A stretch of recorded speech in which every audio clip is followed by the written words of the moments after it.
Muchas veces a mí me pasa, ya no sé si es defecto de profesión, pero cuando veo un camino así muy bonito o una carretera, siempre me viene en mente, o sea, aquí metería un corredor o aquí metería un ciclista. Normalmente pasa, aunque evidentemente se puede hacer foto de paisaje, digamos, sin el sujeto.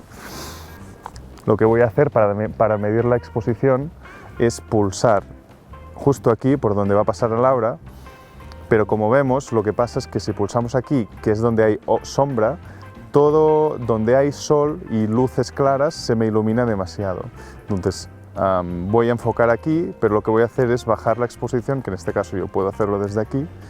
En la mayoría de los móviles será similar, y cuando tengo la exposición más o menos correcta, le vamos a pedir a Laura que venga. Vamos a pulsar otra vez, ya que se acerca aquí, voy a medir otra vez, ¿vale? Y el resultado,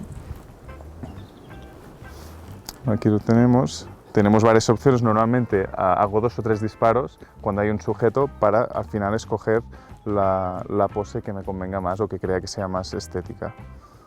Una cuestión estética que normalmente uso bastante, que es opcional evidentemente, pero creo que ayuda a tener un poco de idea de la escala entre persona y paisaje, que normalmente cuando fotografiamos un paisaje no tenemos en cuenta la dimensión del lugar, ¿no? Y nos hace falta a veces pues, que haya una persona o que haya un animal para darnos cuenta realmente de dónde estamos.